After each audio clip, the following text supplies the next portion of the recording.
안녕하세요. AI에 대해 발표할 이조입니다. 저희 조는 먼저 AI란 무엇인지, 두 번째로 AI는 어떤 분야에서 어떻게 활용되는지, 세 번째로 저희 조원의 진로와 AI가 어떻게 연관되어 있는지에 관한 순서로 발표를 준비하였습니다. 먼저 AI란 인간의 학습 능력과 추론 능력, 지각 능력, 자연 언어의 이해 능력 등을 컴퓨터 프로그램으로 실현한 기술입니다. 컴퓨터 과학의 다른 분야들과 직간접적으로 많은 관련을 맺고 있습니다. 현대에는 정보기술의 여러 분야에서 인공지능적 요소를 도입하여 그 분야의 문제풀이에 활용하려는 시도가 활발하게 이루어지고 있습니다. 다음으로 AI가 어떤 분야에서 활용이 되고 있는지 발표하겠습니다. 첫 번째로 빅스비, 시리 같은 인공지능 챗봇이 있는데요. 사용자가 이런 프로그램들의 명령을 하면 프로그램들은 그 명령을 분석하고 사용자의 명령을 수행하여 사용자에게 편의를 줍니다. 두 번째로 마케팅 분야에서도 활용이 되고 있는데요. 그 예시로 네이버에서는 사용자의 연령이나 구매 내역 등을 통하여 제품을 추천해주는 기술을 제작하였고 그 결과로 상품의 클릭수가 65%가 증가하였다고 합니다. 세 번째로 의학 분야인데요. 캐나다의 한 기업에서는 인공지능 건강 모니터 플랫폼을 제작하였습니다. 그 플랫폼은 코로나의 확산을 미리 예측하고 사용자들에게 코로나를 경고하는 알람을 보냈다고 합니다. 네 번째로 보안 분야가 있는데요. 인천공항의 보안 검색대에는 엑스레이 장비에 AI 음성 분석 기능이 적용되어 입 반출이 금지된 물건을 0.3초 만에 찾아주는 기술을 개발하였다고 합니다. 이제 저희 조원의 진로와 AI의 연관성에 대해 발표해 보겠습니다. 먼저 저희 진로는 게임 개발자인데요. 게임 개발자는 게임 제작과 게임 속 콘텐츠 두 가지 측면에서 AI와 연관되어 있다고 볼 수 있습니다. 첫 번째로 게임 제작의 측면인데요. DSR이라는 기술은 엔비디아라는 기업에서 2014년에 발표한 그래픽을 향상시키는 기술입니다. 하지만 그래픽을 향상시키는 과정에서 처리해야 할 데이터가 늘어나니 컴퓨터의 요구 사용도 덩달아 높아지는 단점이 존재했습니다. 하지만 이러한 단점은 AI가 접목된 이후 사라졌습니다. 또한 AI가 접목되면서 이 기술의 안정성이 더 증가했다고 합니다. 두 번째로 게임의 캐릭터 등 게임의 시각적 요소를 제작할 때 인공지능 조수가 애니메이터를 도와 캐릭터를 그리기도 합니다. 다음으로는 게임 속 컨텐츠에 관한 측면입니다. 온라인 게임 속의 채팅창에서는 AI가 욕설이나 광고를 걸러냅니다. AI가 적용된 게임 속 캐릭터, 즉 NPC라 불리우는 캐릭터들은 플레이어의 전투를 조절하거나 돕기도 합니다. 또한 게임의 길잡이 역할을 하거나 플레이어와 대화를 하고 선물을 주고받는 등 다양한 상호작용을 하며 플레이어들이 게임을 좀 더 다채롭게 즐길 수 있도록 돕습니다. 다음으로는 유로모피 반도체에 대해 발표하겠습니다.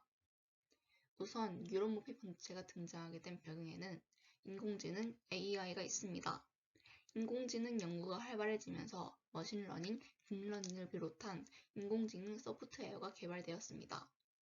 하지만 기존의 컴퓨터로는 인공지능의 고차원적인 정보를 처리하기엔 여러 문제점들이 있었고, 따라서 인공지능 소프트웨어를 받쳐줄 수 있는 하드웨어를 개발하게 되었습니다. 그 하드웨어가 바로 인공지능의 궁극적인 목표인 인간의 두뇌를 모사하는 뉴로모피 반도체입니다. 뉴로모피 반도체는 인간의 뇌 구조를 모방하여 만든 인공지능 반도체입니다. 뉴로모피 반도체의 모티브가 된 사람의 뇌는 수많은 신경세포, 즉 뉴런들이 시냅스로 연결되어 신호를 주고받아 순식간에 정보를 처리합니다. 뉴로모피 반도체도 이 신경망의 특성을 적용하여서 저전력으로도 복잡한 연산, 추론, 학습 등이 가능하여 엄청난 양의 데이터를 빠르고 손쉽게 처리할 수 있습니다. 기존의 반도체는 직렬 처리로 정보를 전달하는 과정에서 병목 현상이 발생하여 전력 소모와 처리 속도에 한계가 있는 반면에 뉴로모피 반도체는 병렬 처리로 이루어지면서 기존의 반도체의 한계를 극복해냈습니다. 뉴런모피 반도체는 적은 전력으로도 빠르게 데이터 처리가 가능하며 하드웨어의 크기를 줄일 수 있다는 장점을 가집니다. 이러한 장점은 방대한 양의 데이터를 학습하고 판단하는 인공지능 소프트웨어에 적합합니다. 자율주행 자동차를 비롯하여 로봇, 웨어러블 디바이스, 드론, 지능형 센서, 음성인식, 얼굴인식 등 4차 산업혁명 분야에서 폭넓게 활용될 수 있습니다. 최근 IT 분야는 다른 분야와 융합을 하고 있습니다. 그 중에서도 저는 의학과 인공지능의 융합에 대해 설명하겠습니다.